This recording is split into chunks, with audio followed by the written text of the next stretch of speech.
നമസ്കാരം. 2024 മിസ് കേരള ഇത്തവണ ഡിസംബർ 20 വെള്ളിയാഴ്ച എറണാകുളത്തെ ബോൾഗാട്ടിയിലുള്ള ഗ്രാൻഡ് ഹയാത്തിൽ വെച്ചിട്ടാണ് നടക്കുന്നത്.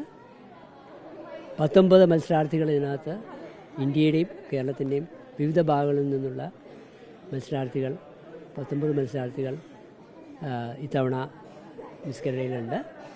ഇവർ പല സ്റ്റേജസിൻ്റെ ഉള്ള ഓഡീഷൻസ് കഴിഞ്ഞ ശേഷമാണ് ഇവർ ഈ 19 പേരും ഫൈനൽ റൗണ്ടിലേക്ക് ക്വാളിഫൈ ചെയ്തത്. കഴിഞ്ഞ 10 ദിവസമായിട്ട് ഇവർ വിവിധ എക്സ്പെർട്സിൻ്റെ പരിശീലനത്തിലാണ്. എറണാകുളത്ത് ഒരു റെസിഡൻഷ്യൽ ഗ്രൂമിംഗ് ആണ് ഇപ്പോൾ ഇവർക്ക് കൊടുത്തുകൊണ്ടിരിക്കുന്നത്. അതിനകത്ത് വിവിധ സബ്ജക്റ്റുകളുണ്ട്. റാമ്പ് വാക്കിങ്ങും ക്വസ്റ്റ്യൻ ആൻസർ സെഷനും ഇൻട്രൊഡക്ഷൻ പറയുക, അങ്ങനെയുള്ള കൂടാതെ തന്നെ അവരെ എങ്ങനെ ഒരു ടീം ബിൽഡിങ്, ഒരു ടീമായിട്ട് എങ്ങനെ വർക്ക് ചെയ്യാം, ഒരു ഗ്രൂപ്പിൽ എങ്ങനെ അവർക്ക് വർക്ക് ചെയ്യാൻ പറ്റും, അല്ലെങ്കിൽ ജീവിതത്തിൽ വളരെ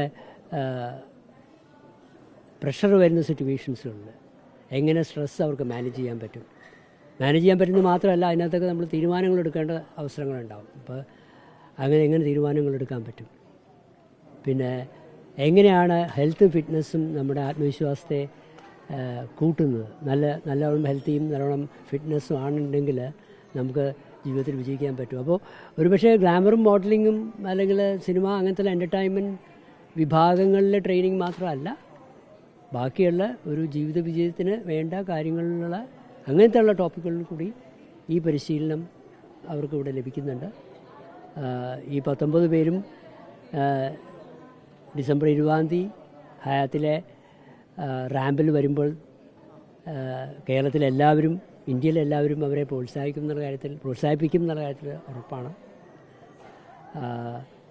ഇവർ മിടുക്കികളാണ്, ഇവർ സ്മാർട്ടാണ്. അപ്പോൾ അവരെ പ്രോത്സാഹിപ്പിക്കുക എന്നുള്ളൊരു വലിയൊരു ഉത്തരവാദിത്വം നമുക്ക് എല്ലാവർക്കും ഉണ്ട്. അപ്പോൾ പ്രത്യേകിച്ച് നമ്മുടെ മാധ്യമ സുഹൃത്തുക്കളെല്ലാവരും, കേരളത്തിലെ മാധ്യമങ്ങളെല്ലാവരും പ്രോത്സാഹിപ്പിച്ചിട്ടാണ് 1999 മുതൽ ഉള്ള മിസ് കേരള ഇതുവരെ എത്തിയിരിക്കുന്നത്. അപ്പോൾ നമുക്ക് ഇനി 2020 പുതിയ മിസ് കേരള വിജയിക്ക് വേണ്ടി കാത്തിരിക്കാം.